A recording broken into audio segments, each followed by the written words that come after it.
In exercise 6.2, the sixth question, the distribution of heights of 100 people is given below.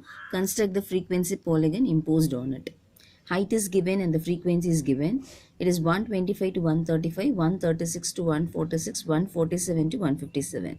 In this we can see one thing is it is not a continuous group data. Why? Because 125 to 135, after it is not 135, it has started with 136. So it is not the continuous group data. So first we have to change this as a grouped data. How we can do this? Subtract 0.5 and add 0.5 in the intervals. So that means 125. So subtract 0.5 in this. So it will become 124.5.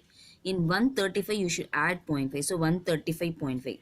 When you subtract and when you add, it will never change. So it will be in a equal position.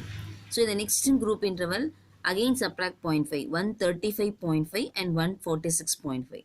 So we can see that it will become a continuous one. Okay, so 146.5 to 157.5, 157.5 to 168.5 and 168.5 to 179.5 and 179.5 to 190.5, 190.5 to 201.5.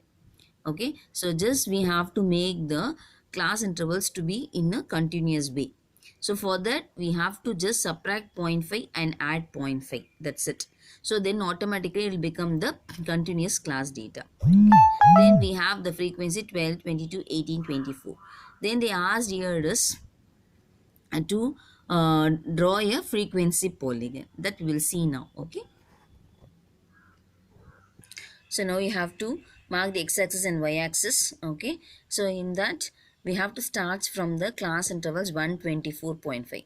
124.5 to 135.5, and then 146.5, okay, and 157.5, and then it will be going on like this as I have written on you. Okay, I have written in the x-axis. Is it clear, ma?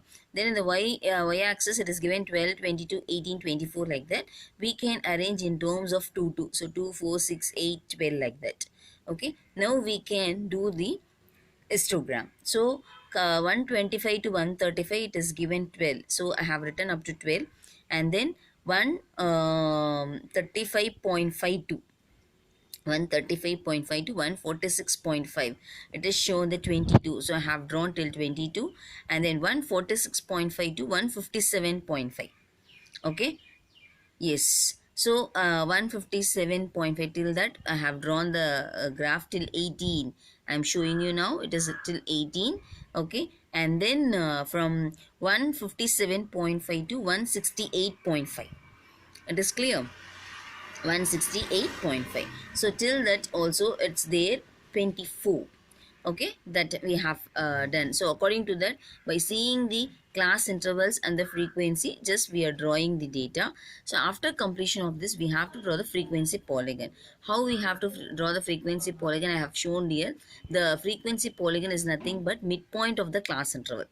Okay, you have the class interval, midpoint, for that we have to draw. So between the histogram, the midpoint, we can just plot the point, and then just with the help of the scale you can join that and you can complete the frequency polygon as I shown you. Now you can see here what I have done over here. Okay, so just you have to draw the midpoints of the histogram, just connect it, then it comes to the end. So x-axis write that it is height, and y-axis you write as a frequency, and you have to write the scale also. For every graph the scale is required. Is it clear? Thank you.